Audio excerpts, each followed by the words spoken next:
Hello friends, welcome to Nandhu's recipes. எல்லோருக்கும் வணக்கம். இன்னைக்கு நவராத்திரியோட 3வது நாள்.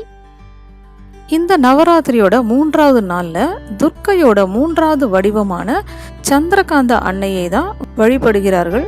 சந்திரமணி அணிந்த சந்திரகாந்த அன்னை 10 கைகளை கொண்டு காட்சி தருகிறார். இவர் சிங்க வாகனத்தோட அருள் புரிகிறார். பார்வதி தேவி மகிஷாசுரனை வதம் பண்ணும்போது இவங்க தான் போர் தளபதியாக இருந்தாங்க அப்படின்னு புராண கதைகளில் உண்டு. நியாயமான முறையில் போரிட்டு அதை வென்றதுக்கு சரியான வழிகளை வகுத்து கொடுத்தாங்க அப்படிங்கிறது தான் இவங்களோட சிறப்பு. நம்ம தமிழ்நாட்டு பக்கம் இந்த 3வது நாள் வெற்றியின் தெய்வமான வராகி அம்மனை தான் சிறப்பாக வழிபடுகிறோம்.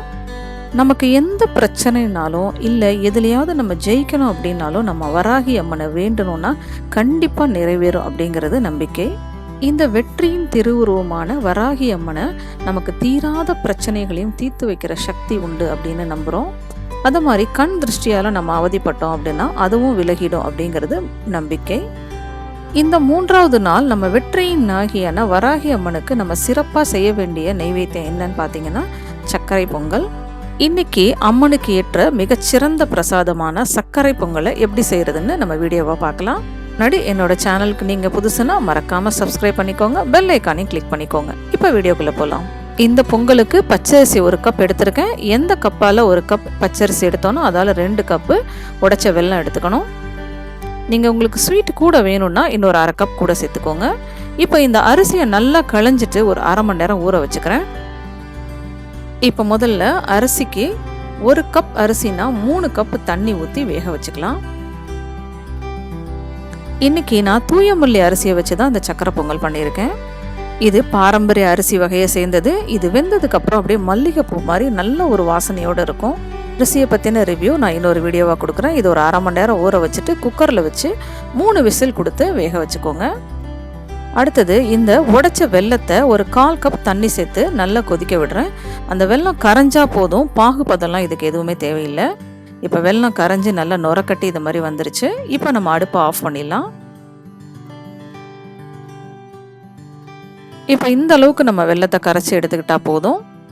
இப்போ வெல்லம் ரெடி ஆகிடுச்சு. அதை ஒரு பக்கமாக வச்சுட்டு இந்த அரிசி வெந்துருச்சு. அதனால் குக்கரை ஓப்பன் பண்ணிவிட்டு நல்லா மசிச்சு விட்டுக்கிறேன். எப்படி வெள்ளை வெள்ளையர்னு எப்படி பூ மாதிரி இருக்கு பாருங்க. இந்த அரிசியை நீங்கள் ஒரு தடவை பயன்படுத்தி பாருங்க, நல்லாவே இருக்கும்.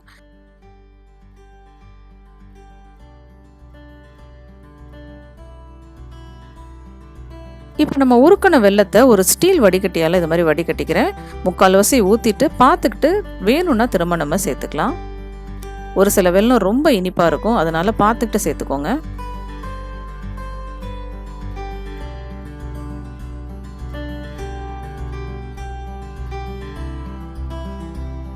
இப்போ இந்த வெள்ளைப்பாகை சேர்த்துட்டு கட்டி இல்லாமல் நல்லா கரைச்சி விட்டுக்கிறேன். நான் அடுப்பில் ஏற்றி நல்லா ஸ்லோவாக வச்சு அதை கொதிக்க விட்டுக்கிட்டு இருக்கேன். இப்போ இந்த வெள்ளைப்பாகு பத்தலை, அதனால் மீதி இருக்கிற எல்லாத்தையுமே சேர்த்துட்றேன்.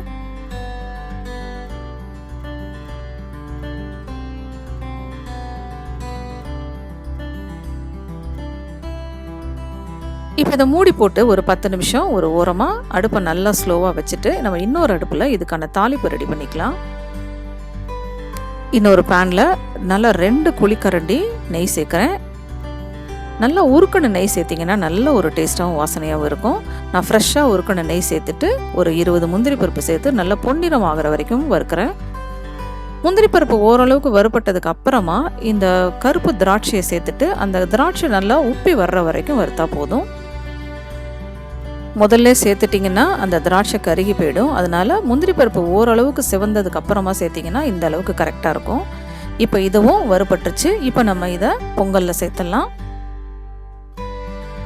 இப்போ இந்த பொங்கல் தயாராகிடுச்சு. இப்போ ஒரு 2 டீஸ்பூன் ஏலக்காய் தூள் சேர்க்குறேன். கூடவே கொஞ்சமாக கல்லுப்பு சேர்க்குறேன். எல்லா ஸ்வீட்டுக்குமே கொஞ்சமாக கல்லுப்பு சேர்த்திங்கன்னா அந்த ஸ்வீட்டை நல்லா என்ஹான்ஸ் பண்ணி கொடுக்கும். இப்போ நம்ம வறுத்து வச்ச முந்திரி பருப்பு திராட்சையை இதில் சேர்த்துட்டு நல்லா கலக்கி விட்டுட்டு அடுப்பை ஆஃப் பண்ணிடுறேன்.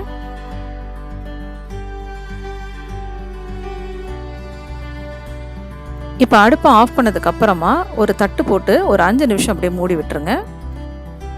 இப்போ ரொம்ப முக்கியமான ஒரு பொருள் இந்த பச்சை கற்பூரம். இந்த பச்சை கற்பூரம் சேர்த்திங்கன்னா கோயிலில் கொடுக்குற பொங்கல் மாதிரியே நல்ல ஒரு வாசனையாக இருக்கும். இப்போ இந்த பொங்கல் ரெடியானதுக்கு அப்புறமா ஒரு சிறு துண்டு பச்சை கற்பூரத்தை சேர்த்து இறக்குனீங்கன்னா கோயிலில் கொடுக்குற பொங்கல் மாதிரியே நல்ல ஒரு வாசனையாகவும் டேஸ்ட்டாகவும் இருக்கும். நவராத்திரியோட 3வது நாளுக்கான சர்க்கரை பொங்கல் நெய்வேத்தியம் அருமையாக ரெடி ஆயிடுச்சு. இன்னைக்கு துர்க்கையோட அவதாரமான வராகி அம்மனுக்கு இந்த சர்க்கரை பொங்கலை படைச்சு சூப்பராக இந்த டேவை செலிப்ரேட் பண்ணுங்க. நாளைக்கு இன்னொரு ரெசிபியோட உங்களை சந்திக்கிறேன். Until then thank you, bye bye.